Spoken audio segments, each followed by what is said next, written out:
Olá pessoal, aqui quem fala é o professor Gilberto, professor especialista na nossa gloriosa história da Baixada Fluminense. Primeiramente, bom dia a todos vocês, né, aos seguidores da nossa página. Cafezinho para vocês, que é muito bom. E eu estou no meu recesso, né, porque essa semana, como é férias escolares, eu estou em casa, e minha casa humilde aqui. E eu estou pesquisando, né? Estou na minha mesa aqui no computador, estou com o notebook ligado no computador. E, e na verdade eu encontrei algo para poder postar hoje aqui, um mapa muito interessante. Mexendo nos meus livros de história da Baixada aqui, que eu tenho um material aqui, né? Até particular aqui, um material bom que eu tenho aqui de pesquisa de história da Baixada. E eu vou falar justamente sobre um mapa da antiga Vila de Iguaçu. Vou mostrar para vocês aqui. Tá vendo? Mapa da antiga Vila de Iguaçu. O mapa que foi confeccionado no ano de 1837 por Conrado Jacob de Niemeyer. E até porque na semana passada eu fui lá em Iguaçu Velho com o meu amigo Geraldo, né? O outro administrador também. Sou eu, Geraldo e o Nazareno, né? Um abraço para os dois também. E eu vou explicar o que eu vi lá no antigo Porto de Iguaçu. Eu postei um vídeo sobre a Vila de Iguaçu, sobre a Torre Cineira e o cemitério antigo de Iguaçu. E como estava ficando muito tarde, a gente não foi lá no antigo Porto de Iguaçu, Porto de Pedra, né? Mas eu estou analisando aqui, eu estou fazendo minhas pesquisas hoje em casa e vou explicar pelo menos o que existe lá. Até porque esse mapa da antiga Vila de Iguaçu, que eu encontrei aqui no livro perdido aqui em casa, ele me mostra as identificações que existiam, né? As identificações feitas pelo coronel Alberto Melo. E eu fiz também essas delimitações pelo programa de computador chamado Google Earth, né? Google Earth. E eu vou explicar para vocês aqui, tentar passar de forma simples possível o que eu consegui identificar aqui, tá? Então vamos lá, o negócio é o seguinte. Este mapa da antiga Vila de Iguaçu, ele foi confeccionado no ano de 1837 por Conrado Jacob Niemeyer, né? E eu tenho aqui algumas numerações que eu vou explicar para vocês, vou passar para vocês, se só apoiar aqui no computador, fica mais fácil. Eu tenho o seguinte aqui, ó. Vamos ver se dá para mostrar aqui, porque eu não sou muito bom de filmagem não, é meio complicado para mim isso aqui, tá? Vamos lá. Eu tenho aqui Morro da Cadeia, Caminho da Serra, Porto do Pinto, Porto do Viana, Porto Soares e Melo, Porto dos Passageiros, Porto dos Saveiros, Câmara Municipal de Iguaçu, Cadeia de Iguaçu, Largo dos Ferreiros, Armazém Soares e Melo, Porto de Iguaçu, que é o objeto de estudo de hoje, né? Aí tem aqui Largo Lava Pés, que é um riacho que existe lá ainda. Matriz de Nossa Senhora da Piedade, no caso é a Torre Cineira, tá? Estrada do Comércio, calçamento de pedra dela que ainda existe. Caminho dos Velhacos era um caminho que os devedores pegavam na Vila de Iguaçu para poder evitar o centro da Vila de Iguaçu, né? Até os portos. Eu vou falar dele também. E o que eu posso constatar é o seguinte, que eu fiz também essa delimitação pelo Google Earth, né? Deixa eu aproximar aqui para vocês visualizarem. Vamos lá. Fiz a delimitação aqui também para poder facilitar. Vamos lá. Vendo? Toda a delimitação que existe nesse mapa, localização, distância, né? Eu também coloquei no computador. Bom, o que eu posso constatar a vocês é o seguinte, né? Vamos lá. Nesse mapa de 1837 ainda não existia a Estrada Federal de Tinguá, que vocês podem perceber aqui, ó. Estrada Federal de Tinguá, tá?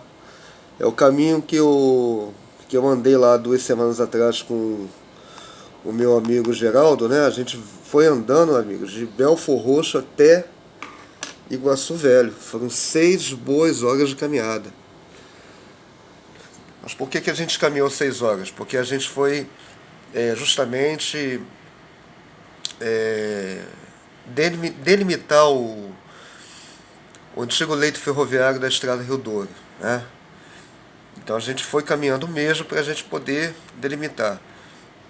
Aí teve seguidor que falou assim, professor, você não teve medo de caminhar ali pela Rio Douro por causa de violência? Eu falo o seguinte para vocês, amigos, se eu ficar com medo de violência, de andar na rua, eu não vou poder abrir o portão para poder comprar pão na esquina, né? Então, assim, fica complicado falar de violência hoje porque não tem lugar mais ou menos violento. Tá perigoso em qualquer lugar. Eu não acho que a Baixada Fluminense seja muito mais perigosa do que a cidade do Rio de Janeiro, não. Tá? É até complicado falar isso porque violência hoje tem em qualquer lugar. Se você ficar com essa paranoia de não poder ir no lugar X, Y, Z, você não vai poder ir na esquina comprar pão. Aí você não vai poder viver, né? Então, e como eu trabalho com pesquisa, por exemplo, as minhas pesquisas históricas, eu gosto de ir na fonte, foi o que eu falei aqui no vídeo que eu fiz lá em Mauá. Eu tenho que colocar a mão na história para poder passar aqui e explicar para vocês. Eu não vou ficar com o livro na mão lendo, e é isso aqui, isso aqui, isso aqui. Eu não vou fazer isso, tá? O historiador tem que lançar o olhar, ele tem que colocar uma luz sobre aquilo que ele está observando para poder passar, né? Então é a minha visão dos fatos históricos que eu estou tentando colocar aqui. Bom, mas voltando aqui ao vídeo, o que eu posso passar para vocês é o seguinte, que de certa forma eu fiz a delimitação aqui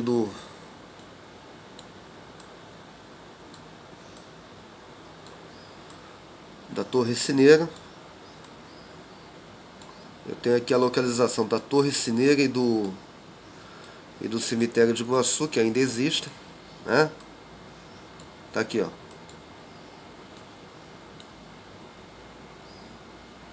Cemitério de Iguaçu, Torre Cineira. Tá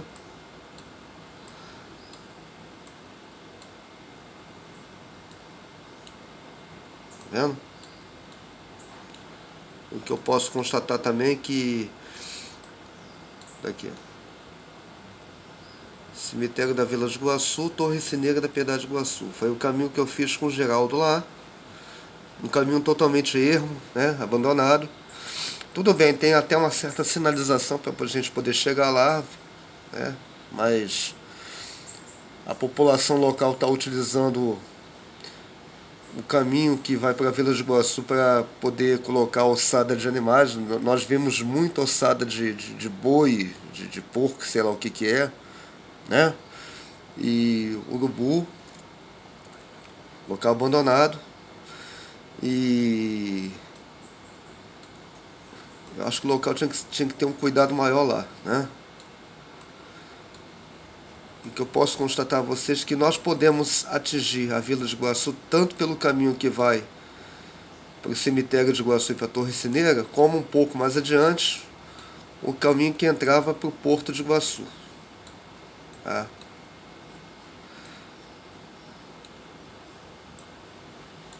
Aqui. Porto de Iguaçu, cadeia de Iguaçu. Essa cadeia de Iguaçu é um fato até interessante, porque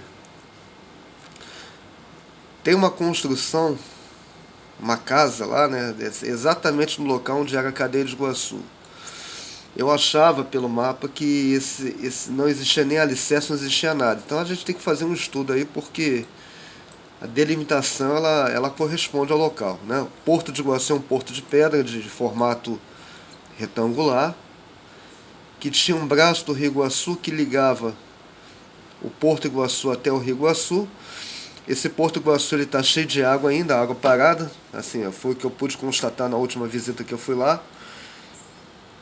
É um local que nem de longe lembra o que era a Vila de Iguaçu, né? Tem morador lá, logicamente, só que eu não sei se os moradores conhecem a história do local. Esse porto de passageiros aqui, que eu delimitei, que está no mapa do Conrado Jacob Niemeyer, né? Esse porto passageiro, na verdade, eu eu consegui delimitar ele, e era um porto anterior ao porto de pedra da Vila de Iguaçu, tá? Porque no mapa de Conrado Jacob Niemeyer, esse porto de Iguaçu ele não estava delimitado ainda, tá? Pelo menos no mapa eu não vejo nenhum tipo de retângulo indicando isso, né? A Câmara da Vila de Iguaçu, ou seja, a sede da Vila de Iguaçu, Câmara Municipal, Paço Municipal, também tem uma construção no local que eu não sei dizer se realmente corresponde a essa Câmara, porque assim, o que eu sempre escutei falar é que ela estava arruinada, que não tinha vestígio, coisa e tal, mas a gente tem que averiguar isso também, porque pode ser que ainda esteja de pé, né? Próximo ao Rio Iguaçu eu não pude ir porque o local estava muito fechado lá e já estava ficando tarde, mas a maioria dos portos da antiga Vila de Iguaçu elas ficam próximos realmente ao Rio Iguaçu. Porto de Saveiros, que é muito conhecido, Porto Soares e Melo, Porto do Viana e Porto do Pinto. Tá? Detalhe, do lado de lá é Duque de Caxias, é a minha cidade aqui, e do lado de cá Nova Iguaçu. Né? A mata está bem fechada na região desses portos da antiga Vila de Iguaçu. Não sei se tem alguma coisa lá ainda, a gente tem que se embrenhar naquela mata lá para a gente poder descobrir se tem alguma coisa, mas pode ser que tenha, né? Algum resquício de pedra, alguma ruína. Então o que eu venho passar para vocês é isso, gente. A gente está pesquisando, a gente está fazendo uma prospecção em todos os cantos, em todos os rincões da Baixada Fluminense, porque esse é o nosso objetivo, né? Eu fiz pós-graduação em História da Baixada para pesquisar. Tá? Eu não posso ficar apenas numa mesa aqui lendo um livro e falar que existiu isso e aquilo. Eu tenho que tentar mostrar para vocês que existiu. Tá? A nossa função aqui basicamente é essa. Né? Eu acho que o nosso objetivo é tentar incentivar as pessoas também a valorizar a própria história, né? A valorizar o local. Isso é uma valorização. Tá? Você saber, tentar entender, buscar da onde você veio. Tá ok? Pessoal, um grande abraço a todos vocês. Valorize a história da Baixada Fluminense. Se você quiser conhecer o seu futuro, valorize o seu passado, porque ele já foi glorioso. Muito obrigado a todos vocês.